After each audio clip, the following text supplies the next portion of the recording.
Drama serial हद के आने वाले एपिसोड में कहानी एक खतरनाक मोड़ लेने वाली है। एक बार मौत के मुंह से वापस आने के बाद जीनिया पहले से भी ज्यादा खतरनाक हो चुकी है।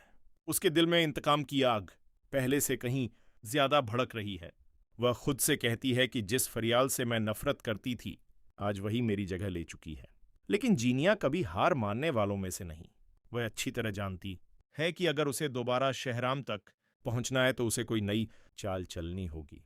इसीलिए वह दानिश को अपनी झूठी मोहब्बत के जाल में फंसाने का फैसला कर लेती है ताकि उसके जरिए दोबारा शहराम की जिंदगी में दाखिल हो सके। दूसरी तरफ सीरत बेगम अपनी बेटी को समझाती हैं कि अब जिंदगी संभाल लो, बेटे के छोड़ जाने के बाद वह खुद तन्हाई का शिकार हो चुकी है। वह जीनिया से कहती हैं कि इतनी ठोकरें खाने के बाद अब तुम्हें अपना घर बसा लेना चाहिए। जीनिया अपनी असली नीयत छुपाते हुए मां से कहती है कि शायद आप ठीक कह रही हैं, अब मुझे शादी कर लेनी चाहिए। यह सुनकर सीरत बेगम बहुत खुश हो जाती हैं, मगर वह नहीं जानती कि जीनिया के दिल में अब भी सिर्फ नफरत और इंतकाम पल रहा है। इधर फरियाल ने अपनी मोहब्बत और कुर्बानी से पूरे घर के दिल जीत लिए हैं। वह न सिर्फ अपने सास ससुर बल्कि शहराम का भी पूरा ख्याल रखती है। शहराम जब अपने घर वालों को फरियाल के साथ खुश देखता है तो उसके दिल में एक दर्द भरी हसरत जाग उठती है। वह सोचता है कि काश जीनिया ने भी कभी मेरे घर वालों को अपनाया होता तो आज हम जुदा ना होते। तुमने तो हमेशा मेरे अपनों को हकीर समझा जबकि मैं तुमसे बेपनाह मोहब्बत करता था। अगर तुम मेरी खातिर ही सबको अपना लेती तो आज फरियाल की जगह तुम होती।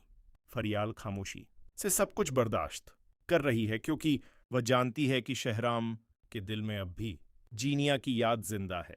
जीनिया की नफरत ने शहराम को अंदर से तोड़कर रख दिया है और अब वह चाह कर भी फरियाल को वह मुकाम नहीं दे पा रहा जो कभी जीनिया के पास था।